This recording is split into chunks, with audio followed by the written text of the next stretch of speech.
Jim and I loved the fact that we chose DC for our children because the very morals and values that we were teaching at home and the Christianity that we were teaching at home just was instilled here, and it was just an extension of our house. It's a powerful thing when you entrust your children to someone to partner with you in their education. So it's a big decision. It's a big step, and it's a big investment. And we are so grateful for all those years at DC and how they have shaped us and shaped our family and the future of our family. Well, going here, I think the biggest thing was when I was here as a student, it just felt like family and a community. You never felt like a number. Everyone knew you for who you were, the goods and the bads. They didn't care. They loved you regardless. Just knowing that God is a part of every day here, and you can feel confident and safe knowing that there's never going to be a question about that. Our kids get to be together. I love that my kids are safe. They're all on one property, and they're here, and I don't have to worry about them. So it's like once you know something like this exists, why wouldn't you choose it? It's just really hard because you want to protect your kids, you want to protect yourself, you have a lot of things, and you want God to be a part of the formula, and you want to be around other people who think the same way. You know, even more than any of that, sports or academics, I think that would be the number one thing, that you just want your kids to have that impact for the rest of their life. Whether they realize it or not, that's what you want for your kid. And so it's just great to have a place that you can do that.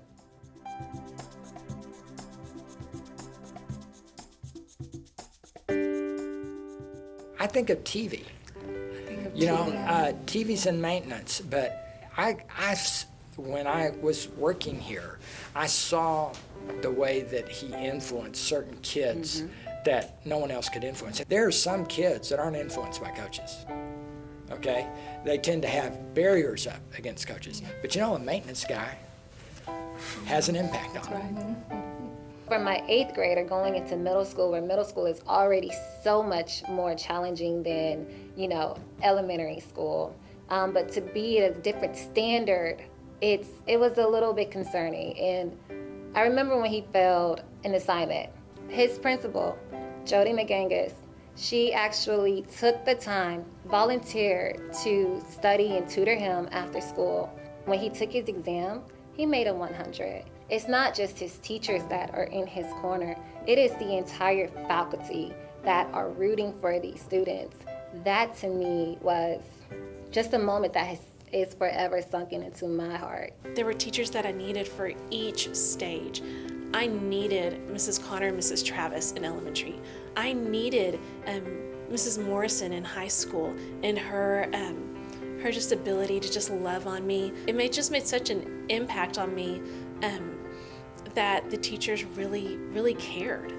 There's just not one specific, especially in high school, because they each filled a need in me that I had. I think I can safely say that outside of my family that I probably met the most impacting person on my entire life at Dallas Christian, and that would have been Vaughn Lester. I had a chance to really get to know him as an adult and work with him at church and interact with him at church, and wound up getting heavily involved in mission work, doing a lot of great things. And I respected that man so much, and I really think that he had such a lasting impact on this institution and really helped Dallas Christian become what it is today.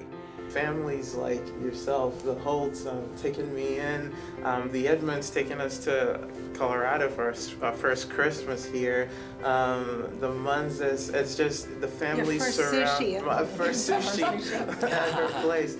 The families really truly surround you and provide and encourage and bless you with all that they have in their hearts.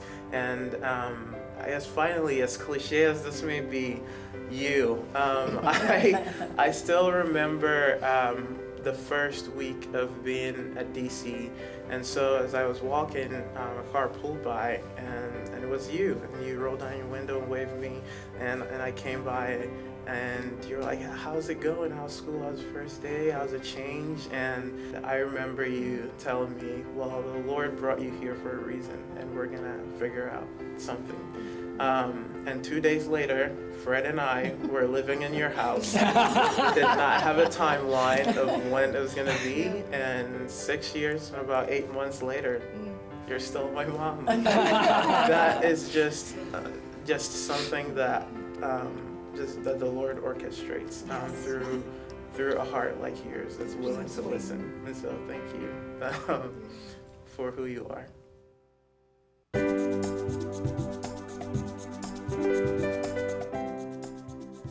Football games are huge. All of athletics. Our experiences in athletics were, again, so much bigger than what happened on the field.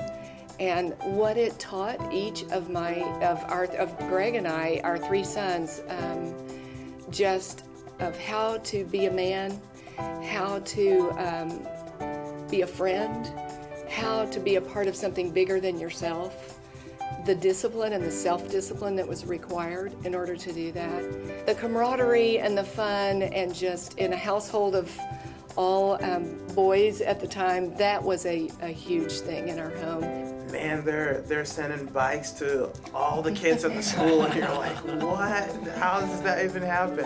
And it just showed to me how much someone could care, or a group of people could care and come together so much and pool resources to help other people. And I think that spoke so much about Dallas Christian and the kind of community and the love that is here. They have role models, not just adult role models, but kid role models. And I love that. I love that they look at these middle schoolers and high schoolers that they're seeing, and they're saying, wow, I want to be like her someday, and I want to be like him someday. And I know that these kids are good kids, and I'm like, yes, I want you to be like her someday, and I want you to be like him someday, because they're great kids, and it's such a great experience that they are seeing that future things that they could be and that they could do. As a teacher and as a principal and as a campus minister and as a kind of an administrator that just walked around, I think the time of day I enjoyed the most was the times of days that you can't plan for, that happen. They're just moments of serendipity where you had an opportunity to talk or relate to or with a student at just the right moment. The time when you needed to be there and you needed to be the father, be the mother, be the brother, be the sister, to be the person who they need at that time. A holy presence enters a moment when you realize that God has you here for that moment and for this moment in time for this child. It happens when we get on a plane with kids and we take them out and they see the world. And so to me, that is the biggest joy, is to watch the world grow and to watch their world just kind of expand. And traveling with them and watching that happen is huge.